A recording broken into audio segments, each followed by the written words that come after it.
I grew up in a family which was quite liberal, and we didn't grow up with a religion in our house, but it was a very spiritual house. My parents taught me a lot of philosophy. They taught me things from Hinduism, Islam, Christianity. So I grew up with all of these faiths, and the values, I guess, that I had were a lot of respect for human beings, for animals, for nature, for anything that we're surrounded by, and being responsible for that. For me, acting is really understanding human beings. I'm so curious to understand how another person's mind works, and it's fascinating for me to watch people of all ages, whether it's, you can sometimes see something in a child and the same reaction in an adult so differently. And then mannerisms. I think everything is interrelated, so whatever you are as a personality, if you're a little OCD, it starts to show in your physicality, it starts to show in the way you dress, in the way you speak. Everything becomes affected by your mental and your emotional states. So I find all those layers really exciting as an actor. So I get asked this question a lot by a lot of my fans, a lot of my young fans. They're young girls of 15 who want to become actresses. And it's a really difficult question to answer, because I don't want to give them a sort of a false illusion of entering Bollywood and becoming this successful actor, because it's not easy. But I think the one thing is, if you are serious about acting, you really want to pursue it, nothing stops you from finishing what you're studying. I think the wonderful thing about being an actor is anything you study or anything you ever do will become work experience as an actor. I learned German. That might be useful one day. I was juggling. I used that many times in my films.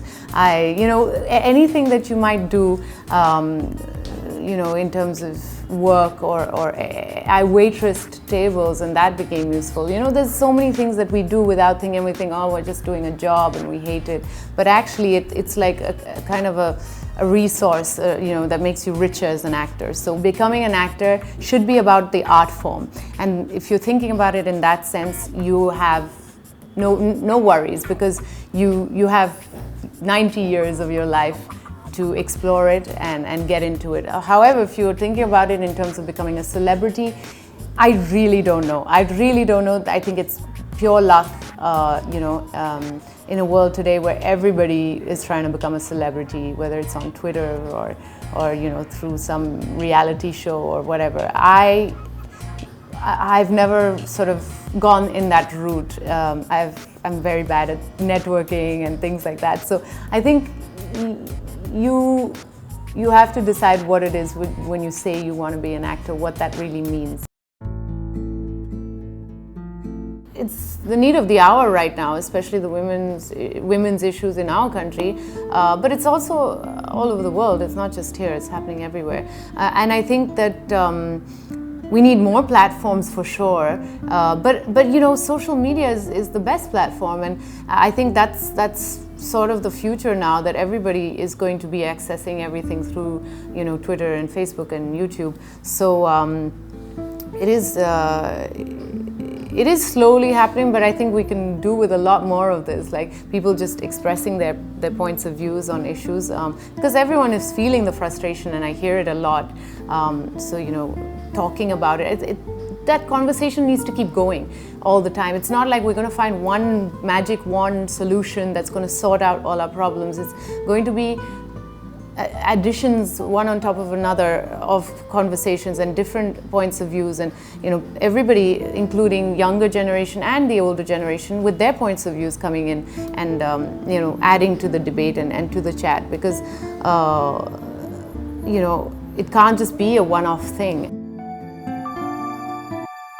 Actually, it's been fine for me. I think people treat you how you want to be treated, in a way.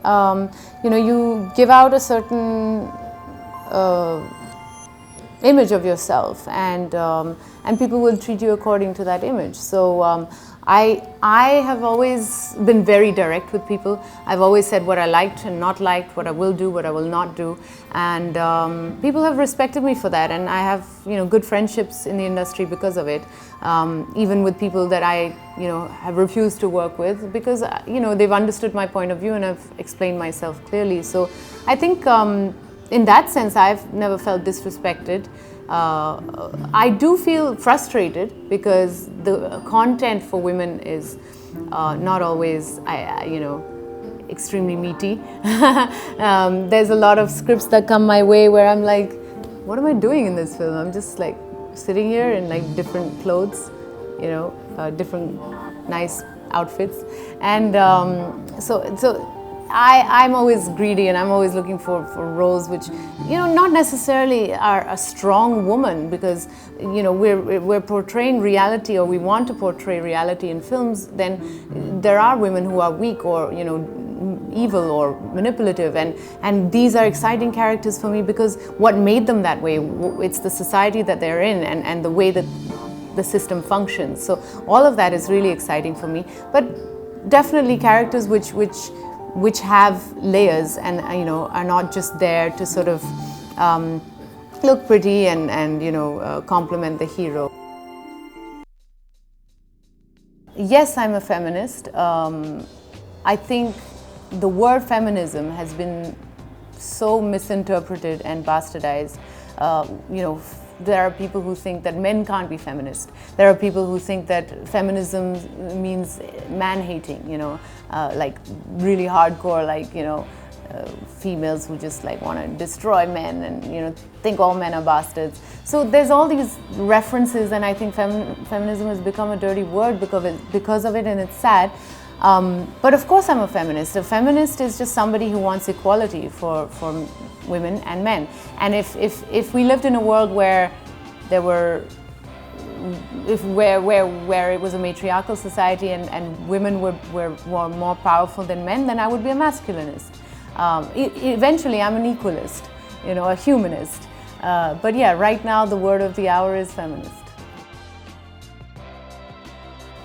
We're on this earth for a short period of time, we're alive, and really nobody is going to stand up for you, really, if you're not going to stand up for yourself. I think it's really important because we are born alone, we're going to die alone. So this idea that, we are constantly brought up with the idea that we have to depend on a man and depend on, whether it's our advertisements and our stories and our education or our social background, we're always told that, you need to depend on all these people. But at the end of the day, you are responsible for yourself.